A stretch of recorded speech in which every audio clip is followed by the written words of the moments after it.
इस एपिसोड की स्टार्टिंग में हमें गॉड ऑफ केओस और बाजू को दिखाया जाता है, जहाँ पर गॉड ऑफ केओस बाजू से कहते हैं कि तुम लिटिल गॉड ऑफ केओस को मेरे पास लाओ और मैं उसे पावर ऑफ केओस की सारी जानकारी दे दूंगा और इसी में हम सबका भला है। फिर बाजू वहाँ से चला जाता है। अब हमें संगू को दिखाया जाता है जो कुछ लिख रही होती हैं। फिर बुआंग वहाँ पर आती हैं और संगू से कहती हैं कि मास्टर बाजू ने आपको बुलाए हैं साथ में खाना खाने के लिए और कहती हैं कि शायद आज बाजू आपसे अपने दिल की बात कह दे। ये सुनकर संगू भी काफी खुश हो जाती हैं। तभी हंगरी भी वहाँ पर आ जाता है और वो भी यही कहने आया था और कहता है कि बाजू को आपसे किसी इम्पोर्टेंट टॉपिक पर बात करनी है, इसलिए उन्होंने आपको चांगवान हॉल में बुलाया है। संगू वहाँ जाने के लिए रेडी हो जाती हैं। वह नए कपड़े पहनती है ताकि बाजू उसे देख सके और यहाँ पर आने के बाद वो दोनों साथ में खाना खाते हैं और संगू ने आज वो ब्रेसलेट भी पहना था जो बाजू ने उसे मनाने के लिए गिफ्ट किया था। और संगू धीरे धीरे खाना खा रही थी अपने मेकअप को बचाने के लिए और उस ब्रेसलेट को बार बार बाजू को दिखाने की कोशिश कर रही थी और संगू बाजू के प्रपोजल का वेट कर रही थी। लेकिन उसके इस इंतजार पर पानी तब फिरता है जब बाजू उसे नीदरलैंड जाने की बात करता है। अब संगू काफी हैरान हो जाती हैं और सोचती हैं कि बाजू अचानक से नीदरलैंड भेजने की बात क्यों कर रहे हैं, कहीं स्नो गॉडेस की वजह से तो नहीं। लेकिन ऐसा नहीं होता, बाजू से नीदरलैंड इसलिए भेज रहे थे क्योंकि पावर ऑफ केओस की शील्ड काफी डैमेज हो चुकी थी और इसी कारण वो ऐसा करना चाहते थे ताकि जल्द से जल्द संगू पावर ऑफ केओस के प्रोसेस को सीख सके। लेकिन संगू इस बात पर काफी गुस्सा हो जाती हैं और गुस्से में वहाँ से चली जाती हैं। अब संगू यूमी के पास आकर ये सारी बातें यूमी से कहती हैं और उदास होने लगती हैं। अब हमें फिर से बाजू को दिखाया जाता है जो संगू की याद में खो चुका था। उसे हर जगह बस संगू ही नजर आ रही थी। उसके साथ बिताए हर पल को याद करने लगता है। तभी हंगरी भी वहाँ पर आ जाता है। बाजू हंगरी से कहता है कि तुम लोअर हील में जाकर उसी की स्पिरिट में उसके पावर्स को ट्रांसफर कर दो। अब बाजू को धीरे धीरे प्यार का मतलब और उसमें मिले दर्द का एहसास होने लगता है। अब हमें लोअर हील का सीन दिखाया जाता है जहाँ पर 4 इमॉर्टल को सिलेक्ट किया जाता है जो गॉड रेल में आकर अपनी कल्टीवेशन लेवल बढ़ा सके और आगे चलकर गॉड के रूप में कल्टीवेट कर सके, जिनमें से 2 मुगांग और गुजोन थे। बाकी 2 को जानना इतना खास इम्पोर्टेंट नहीं है क्योंकि उनका ज़्यादा रोल नहीं है। अब हमें गॉड रेल का सीन दिखाया जाता है जहाँ पर चीफ गॉडेस संगू डिसीजन लेने वाली थी। वहाँ पर सभी अपना अपना इंट्रोडक्शन देने लगते हैं। मुगोंग भी अपने बारे में बताते हुए कहता है कि वो गोल्डन ड्रैगन क्लैन से हैं। अब जब गुजोन अपना इंट्रोडक्शन देता है और जब सबको पता चलता है कि गुजोन एक डीमन है तो सभी लोग उसकी तरफ हीन दृष्टि से देखने लगते हैं। लेकिन मुगोंग गोल्डन क्लैन से था तो सभी उसकी तारीफ करते हैं और संगू को ये अजीब लगता है।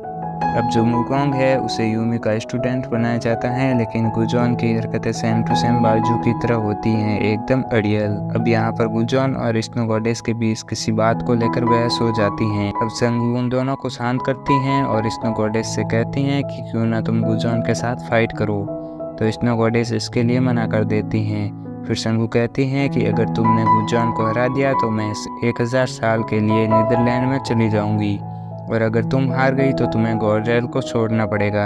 ये चैलेंज स्नो गॉडेस भी एक्सेप्ट कर लेती हैं। अब यूमी मुगोंग को एक तलवार देती हैं और उसे अपने स्टूडेंट के रूप में एक्सेप्ट कर देती हैं और मुगोंग भी स्वभाव का काफ़ी अच्छा होता है और काफ़ी हम्बल भी होता है। वो अपने गुरुओं की काफ़ी इज्जत भी करता है। वो यूमी को भी बैठकर प्रणाम करता है क्योंकि अब यूमी मुगोंग की गुरु होती हैं और यूमी को भी उसका स्वभाव काफ़ी पसंद आता है। अब सीन शिफ्ट होता है गुजोन पर, जो हॉल में आता है तभी उसे बुआंग मिलती है। बुआंग को देखकर उसे लगता है कि ये कोई गॉडेस है तो वो उसे प्रणाम करता है। फिर बुआंग अपने बारे में बताती है वो तो बस एक नॉर्मल स्पिरिचुअल बीस्ट है, वो कोई गॉडेस नहीं है। फिर गुजोंग कहता है कि मुझे लगा संगू की बीस्ट कोई लोअर रैंक वाली होगी, तो बुआंग कहती है कि मेरा लेवल भी काफ़ी लो है। फिर गुजोन कहता है कि मुझे माफ़ करना, मेरे कहने का वो मतलब नहीं था। तो बुयांग कहती है कि कोई बात नहीं, तुम मुझे सिर्फ बुयांग कहकर पुकार सकते हो और वो उसे उसके कल्टीवेशन के लिए ऑल द बेस्ट भी बोलती हैं। दरअसल गुजोन यहाँ पर संगू को मिलने आया था लेकिन वो संगू से नहीं मिल पाता। अब उन 2 इमॉर्टल को दिखाया जाता है जिन्हें टेंसी का स्टूडेंट बनाया जाता है। वो दोनों टेंसी के पास आते हैं जहाँ पर उन्हें जियांग मिलता है और वो दोनों जियान से टेंसी के बारे में पूछते हैं, लेकिन जियान उन्हें एक टास्क देकर कहता है कि इसे पूरा करने के बाद ही तुम टेंसी से मिल पाओगे। फिर वो दोनों अंदर आने के बाद टेंसी की बुराई करते हैं और कहते हैं कि टेंसी खुद एक बीस्ट है और वो दोनों गुजॉन से भी जलते थे क्योंकि गुजॉन एक डीमन होते हुए भी अंदर हॉल में गया था और हम इमोर्टल होकर भी बाहर खड़े हैं। लेकिन उनकी ये सारी बातें स्नो गॉडेस सुन लेती हैं, लेकिन वो उनकी बातों को इग्नोर कर देती हैं। फिर स्नो गॉडेस एक प्लान के बारे में सोचती हैं और उन दोनों को एक वाइट फूल देती हैं जिसमें बहुत ज़्यादा पावर होती है। अब यहाँ पर वो दोनों इमोर्टल गुजॉन के ऊपर हमला कर देते हैं, लेकिन गुजॉन उन्हें संभाल लेता है।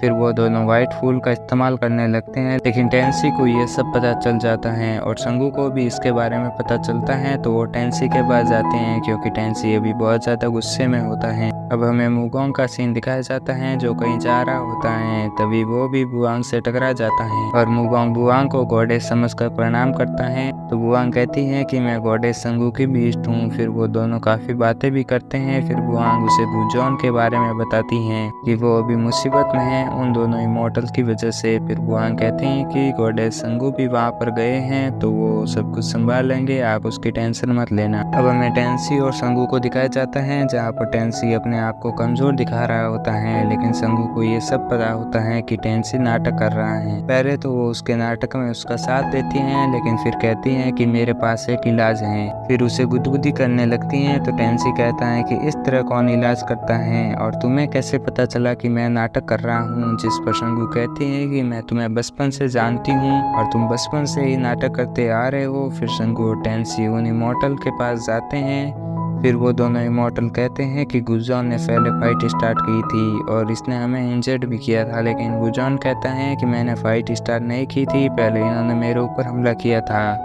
और वो वाइट फूल क्या है मुझे तो इसके बारे में भी नहीं पता है। संगू गुजॉन से कहते हैं कि क्या हुआ, तुम मेरे स्टूडेंट हो, मैं तुम्हारी साइड नहीं लूंगी, मुझे बस सच सच बताओ कि क्या हुआ था। फिर गुजॉन कहता है कि मैंने कुछ भी नहीं किया। तो संगू कहती है कि ठीक है, मुझे तुम पर बिलीव है। फिर टेंसी उन दोनों इमोर्टल को सजा के तौर पर एक थंडर स्टोन लाने को कहता है और कहता है कि आगे से ऐसी गलती मत करना। अब टेंसी गुजॉन की पीठ पर हाथ रखता है और उसकी पावर्स को चेक करता है। फिर टेंसी संगू से कहता है कि इसकी पावर्स तो काफ़ी कमज़ोर है और मुझे नहीं लगता कि ये स्नो गॉडेस को हरा पाएगा और इसका लेवल भी काफ़ी कमज़ोर है। तो संगू कहते हैं कि ये हार्ड वर्क करेगा और ज़रूर जीतेगा। अब हमें गुजॉन को दिखाया जाता है जो मुगोंग से मिलता है, जहाँ पर मुगोंग उसकी हेल्प करने की कोशिश करता है और उसे कहते हैं कि क्यों ना हम दोनों साथ में ही अपनी ट्रेनिंग करें। फिर गुजॉन उसके साथ चला जाता है। अब हमें हंगरी और बाजू को दिखाया जाता है जहाँ पर हंगरी वाइट फूल को गिनता है जिनमें से एक फूल कम होता है और बाजू से कहता है कि उन फूलों की देखभाल तो स्नो गॉडेस कर रही थी और मुझे लगता है कि इस मामले के पीछे उनका ही हाथ है। तो बाजू भी सब समझ जाता है। अब हमें यूमी को दिखाया जाता है जो संगू का इंतजार कर रही थी, जो टेंसी के पास से अभी तक आई नहीं थी। अब बुआंग भी उसके साथ आया था और वो बुआंग को देख रहा होता है। तो यूमी उससे कहती है कि तुम्हें अपने कल्टीवेशन पर फोकस करना चाहिए, ना कि बुआंग को ताड़ना। तभी बाइजू भी वहाँ पर आ जाता है और संगू के बारे में पूछता है। तो यूमी कहते हैं कि तुम्हें उससे क्या काम है और तुम्हें उससे बात करने की कोई भी जरूरत नहीं है, क्योंकि संगू ने यूमी को वो नीदरलैंड वाली सारी बातें बता दी थी। तो वो दोनों बाजू से काफी नाराज होती हैं। तभी बुआंग उन्हें संगू का पता बता देती हैं कि वो टेंसी से मिलने गई है। तो बाजू कहता है कि उस वाइट फूल वाले किस्से के लिए कहीं ना कहीं मैं जिम्मेदार हूँ। फिर वो चला जाता है। यहाँ पर टेंसी संगू से कहता है कि मैं अब सच में काफी वीक महसूस कर रहा हूँ, क्या तुम मुझे खाना खिला सकती हो। तो संगू कहती हैं कि मुझे लगता है कि तुम फिर से नाटक कर रहे हो। तो टेंसी कहता है कि इस बार सच में मैं कोई नाटक नहीं कर रहा हूँ, मैं सच में कमज़ोर फील कर रहा हूँ। तभी बाइजू भी वहाँ पर आ जाता है और इसी के साथ ये एपिसोड ख़त्म हो जाता है। नेक्स्ट एपिसोड के लिए वीडियो को लाइक एंड चैनल को सब्सक्राइब जरूर करें।